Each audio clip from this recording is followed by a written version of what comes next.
Now, the 7th is a little bit confusing for people, and so I'm going to spend a little bit of time talking about this and show you what it looks like on the guitar and that sort of thing.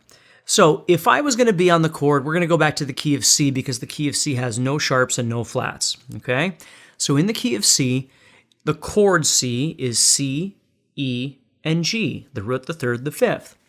So the 7th of the chord C would be B. C, E, G, B. G to B is also a third. Remember, we're just stacking thirds over and over and over. So C, E, G, B. Now, the problem with music that I used to have a problem with when I was trying to learn music theory is the fact that sometimes we call things major minor, and sometimes we call things sharp flat, and you're going to start experiencing that a little bit right now. Sevenths were very confusing for me, and so what I'm going to do right now is kind of explain to you how this works. When we talk about 7th chords, if you do a lot of blues, if you play blues or folk music and things like that, we tend to utilize what's referred to as a dominant 7th. If you play a lot of jazz, you tend to see what's referred to as a major 7th, and all of those terms used to confuse me terribly. So what I want to do is kind of give you some visual aspect of these and explain logically what's happening and then show you on the guitar a little bit. So if we took the notes C, E, G, which we know is a major chord, right, major third over minor third, and we added on the next third, which is B, the distance from G to B is a major third. Okay, so we'd have C to E, which is a major third, E to G, which is a minor third, which creates a major chord. Now we're adding on another major third. When we add on that next major third, it's referred to as a major 7th. So if you had the notes C, E, G, and B, you would be playing a major 7th chord, C major 7. Okay? C major 7, if you're playing jazz, you're going to see that a lot. But if you're playing blues or pop music, you don't see that a lot.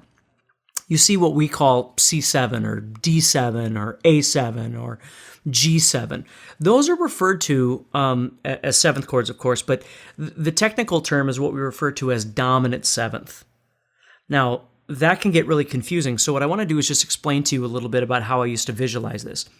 Now, for us to play a C7 chord, for instance, a C7, which is this guy, kind of the, again, bluesy sort of sound. Okay? That C7 chord is C, E, G, B flat. Now, that chord does not fit in the key of C, theoretically. C, E, G, B flat, because we're getting a B flat. Key of C doesn't have a B flat. Key of C doesn't have any sharps or flats. So that C7 chord has to exist in a different key. Okay? So for instance, what key could that exist in? Well, it could exist in the key of F, because F would get a C on its 5, F, G, A, B, C, right? So we could get a C there, okay? The confusing part is when a dominant 7th is and when a major 7th is, and the chord being major and the chord being minor. So what I'm going to do is start at the very beginning and just show you how this whole thing works. In my mind, what I used to do when I think of a C7 chord, C7, not major 7, but C7, I think of that 7th note as being a whole step back from the root.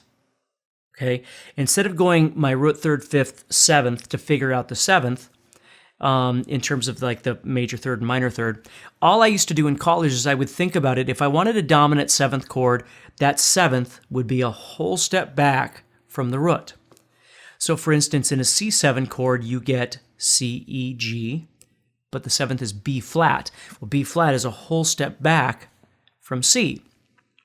So for instance, if I was on a D chord, any old D chord, whatever it was I wanted, but I wanted a dominant 7th, or that bluesy 7th, I'd have to think a whole step back from D. Well, what's a whole step back from D?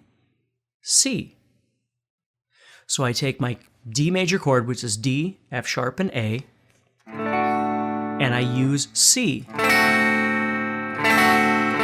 I add in the note C, D, F sharp, A, C. If I want major seventh is only a half step away from the root. So if I wanted a D major 7, then I would have D, F sharp, and A. The chord isn't going to change. C sharp.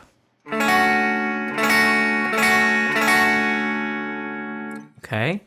Now again, it's kind of a generalization, but major 7th chords tend to be more jazzy, and dominant 7th chords tend to be more bluesy. Okay? So, the definition of a major 7th chord is a major chord with a major third on top of that. Root, third, fifth, seventh. That space between the fifth and the seventh is a major third. The definition of a dominant 7th chord is, again, a major chord, root, third, fifth, with a minor third on top of that. So root, third, fifth, seventh. The fifth to the seventh is a minor third. Okay? But my shortcut, if it helps you at all, always was, and it still is when I think about my fretboard, and I'm going to find my notes on my fretboard, is a half step or a whole step back from the root. So if I'm on a G chord and I want a dominant 7th, I'm adding an F.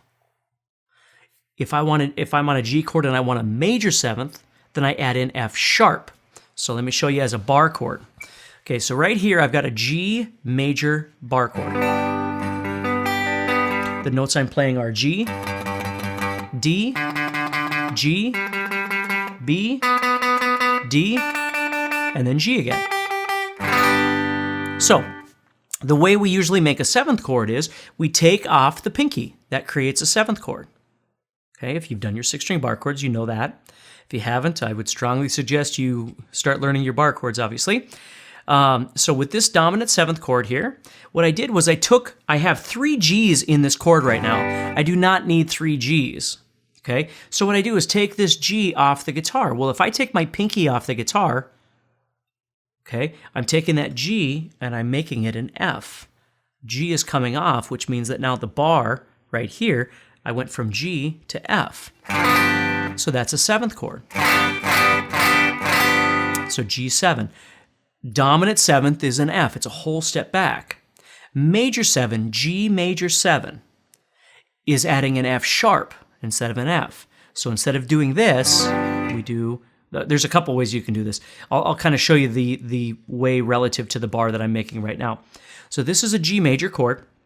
If I wanted major 7th, if I took this off, I'd get dominant 7th. So what I'm going to do is I'm going to put my fingers like this. I'm going to put my middle finger on the 4th string, 4th fret, put my 3rd finger on the 3rd string, 4th fret, and then put my pinky up here on the 5th string, 5th fret.